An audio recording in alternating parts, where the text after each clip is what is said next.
حضرت اسما بنت ابی بکر رضی اللہ تعالی عنہ فرمانے لگی، اگر میں سچ بتاتی ہوں کہ حضور غار ثور میں ہے تو معیار یہ ہے کہ یہ وفا کے خلاف ہے، اور اگر میں جھوٹ بولتی ہوں تو میرا دین مجھے اجازت نہیں دیتا۔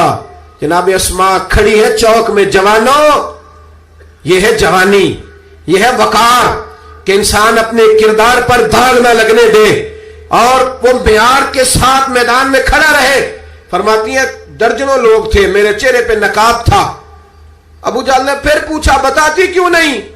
کہتے 1 منٹ تھا فیصلہ کرنے کے لیے، پھر میں نے فیصلہ کیا عشق بھی بچانا ہے اور دین بھی بچانا ہے۔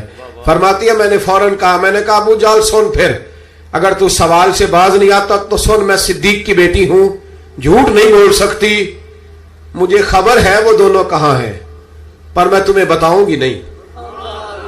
جا جتنی طاقت اور جرت ہے وہ لگا لے، پر میں تجھے بتاؤں گی میں تجھے خبر ہے۔ اقبال بولے، کہنے لگے جب عشق سکھاتا ہے آداب خود آگاہی، پھر کھلتے ہیں غلاموں پر اسرار شہنشاہی۔ اتنا بڑا جملہ کہہ دیا، یہ وہی ہے کہ قوت عشق سے ہر پست کو بالا کر دے، دہر میں اسم محمد سے اجالا کر دے۔ کہا مجھے پتہ ہے کہاں ہے، پر میں تمہیں بتاؤں گی نہیں۔ اب اتنے بڑے بازار میں اتنے بڑے چودھری کو، اتنے بڑے سیٹ کو لاجواب نہیں بتاتی میں؟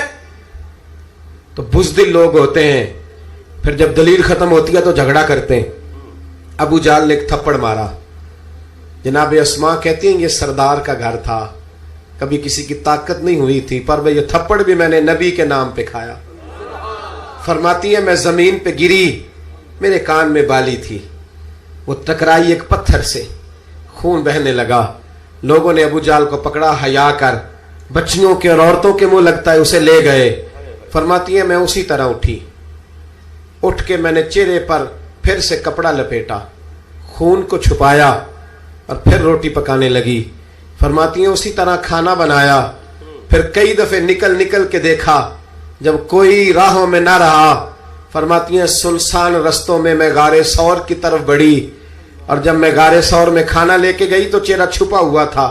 باپ تو باپ ہوتا ہے نا، بیٹی تو رات کو ٹیلی فون پہ صحیح بات نہ کرے تو باپ گھر آ کے کہتا ہے نیند نہیں آ رہی، لگتا ہے بیٹی کو سسرال میں کوئی تکلیف ہے، اور بیٹی منہ چھپا کے غار میں پہنچی تو جناب صدیق اکبر پریشان ہوئے، بیٹے کیا بات ہے، منہ کیوں چھپایا ہے، بتاؤ۔ کچھ نہیں ابا جی یہ دیکھیں آج کیا پکایا۔ کہ نہیں پتر بتا معاملہ کیا ہے، کیا بات ہے۔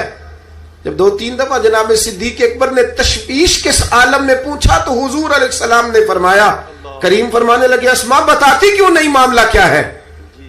تو پھر جناب اسما رو پڑی، ایک واری میری آنکھیاں چوں اونا نے اتھرو پونجے سن، ہن چسکا پہ گیا رونے دا، ہر ویلے آہو زاری دا۔ جناب اسما رو پڑی، کہ کھولیے کپڑا بتائیے۔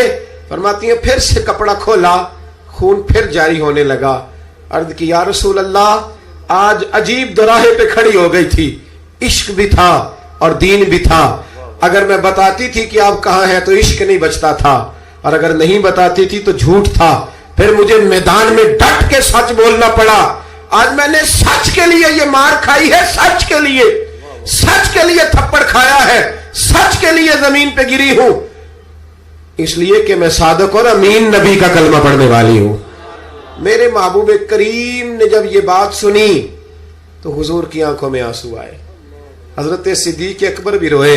اب حضور نے دعا دی، سچوں کو دعا دی، سچوں کو ہاتھ اٹھا کے دعا دی اور کہا اے اللہ میں ابو بکر سے راضی ہوں، تو بھی اس سے راضی ہو جا، میں راضی۔